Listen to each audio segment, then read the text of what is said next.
Budget 2025 में जो bill पेश किया गया है, उसमें एक सेक्शन 114 से इंट्रोड्यूस करवाया गया है, जिसमें ये कहा गया है कि नॉन फाइलर अपना प्रॉपर्टी खरीद सकता, ना ही गाड़ियाँ वगैरह खरीद सकेगा और ना ही कोई वो ट्रांज़ैक्शन कर सकेगा, जब तक कि वो एलिजिबल पर्सन ना बन जाए। इस सेक्शन में उन्होंने एक नया वर्ड एलिजिबल पर्सन इंट्रोड्यूस करवाया है, जिसके मुताबिक एलिजिबल पर्सन वो है जिसके सारे एसेट्स डिक्लेयर हों, एफबीआर के पास पूरा रिकॉर्ड हो कि ये पैसा उनके पास कहाँ से आया, उनकी रिटर्न फाइल होनी चाहिए और पैसे का सब पता हो कि उनके पास ये पैसा कहाँ से आया। जब तक ये नहीं होगा तो वो एलिजिबल नहीं होंगे कि वो प्रॉपर्टी ख़रीदें या कोई ट्रांजैक्शन कर सकें या कोई गाड़ी वगैरह ख़रीद सकें। पहले ये होता था कि प्रॉपर्टी ख़रीद ली जाती थी और उसी टाइम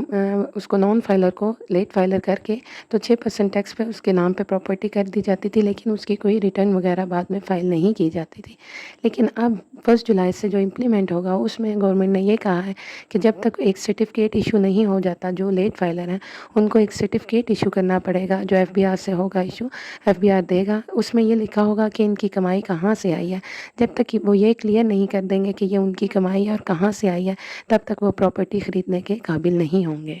ना ही वो कोई गाड़ी वगैरह ख़रीद सकेंगे और ना ही कोई वो ट्रांजैक्शन कर सकेंगे। अब ये लिमिट वो लगाएंगी, गवर्नमेंट ही बताएगी, क्योंकि उन्होंने एक फ्रेमवर्क का लफ्ज़ इस्तेमाल किया है जिसमें ये कहा गया है कि अभी वो बताएंगे कि कितनी कीमत की प्रॉपर्टी, कितनी वैल्यू की नॉन फाइलर ख़रीद सकेगा और कितनी के लिए उसको सर्टिफिकेट इशू करवाना पड़ेगा। हो सकता है आगे वो ये भी कह दें कि 5 करोड़ तक की प्रॉपर्टी के लिए सर्टिफिकेट इशू कराने की ज़रूरत नहीं, 5 करोड़ से ज़्यादा की अगर प्रॉपर्टी है तो वो सर्टिफिकेट इशू कराना पड़ेगा, अपनी कमाई का बताना पड़ेगा। या मे बी ये भी हो सकता है कि वो बिल्कुल ही नॉन फाइलर को कर दें कि वो बिल्कुल ही नहीं ख़रीद सकता, जो 1 लाख की भी प्रॉपर्टी ख़रीदनी है 50 लाख तक, तो वो भी सर्टिफिकेट शो करे। ये डिपेंड करता है गवर्नमेंट पे क्या वो किस तरह का करती है। उन्होंने ये इंट्रोड्यूस बस करवा दिया सेक्शन, अब इम्प्लीमेंटेशन होगी तो उसके जिस तरह गवर्नमेंट चाहेगी उस तरह से वो इम्प्लीमेंट कर देगी। और ट्रांजैक्शन पे भी यही है कि कितने की ट्रांजैक्शन करवा सकते हैं और कितने की नहीं करवाएगा अगर वो नॉन फाइलर है और सर्टिफिकेट नहीं बनवाएगा।